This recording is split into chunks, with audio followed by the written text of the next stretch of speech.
অমর একুশে বইমেলার চতুর্থ দিন আজ সেখানে আছেন সহকর্মী সুলতানা জাহান মিতু। সবশেষ খবর জানবো তার কাছ থেকে। মিতু, একটু বলবেন যে সন্ধ্যার পর পাঠকদের সমাগম আপনি কেমন দেখছেন, আর বিক্রি কিছুটা বেড়েছে কি?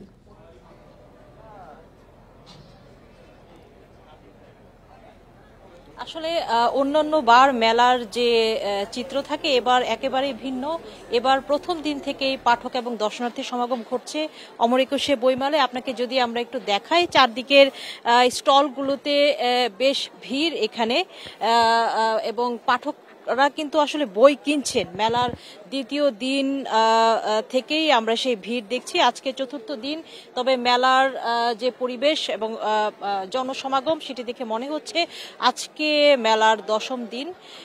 দ্বিতীয় দিনেই প্রকাশকরা আশা প্রকাশ করেছিলেন যে এবার বিক্রি ভালো হবে, মেলা ভালো জমজমাট হবে। তাদের সেই আশাই পূরণ হতে যাচ্ছে বলেই আসলে অনুমান হচ্ছে।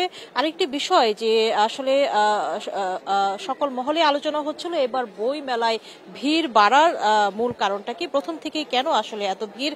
এখানে একটি বিষয়, বিভিন্ন লেখকের সাথে কথা বলেছি বা সাধারণ যারা দর্শনার্থী পাঠক যারা এসেছেন মেলায় কথা বলেছি, তারা বলছে যে একটি বড় গণঅভ্যুত্থান হয়ে গিয়েছে দেশে। তারপরে মানুষের মধ্যে যে মুক্তির আনন্দ, বাধাহীনভাবে মত প্রকাশের আনন্দ, সেই জায়গা থেকে কিন্তু আসলে মানুষ আসছেন বইমেলায়। শুধু বইমেলায় নয়, এই গণঅভ্যুত্থানের পরে যে বিভিন্ন অনুষ্ঠান বা বিভিন্ন জায়গায় যেখানে আসলে বড় গণজমায়েত হয়, সেই সকল জায়গায় আসলে অনেক মানুষের উপস্থিতি দেখা গেছে।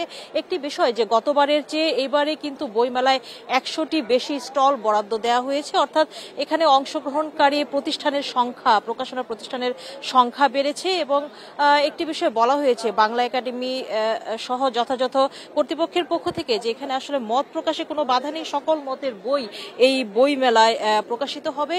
এবং তারা আশা করছেন এই বইমেলা থেকে সকল মতের প্রসার ঘটবে এবং মানুষও আসলে তাদের পছন্দের বই কিনে নেবে, তারা এখানে আসবে এবং জমে উঠবে অমর একুশে বইমেলা।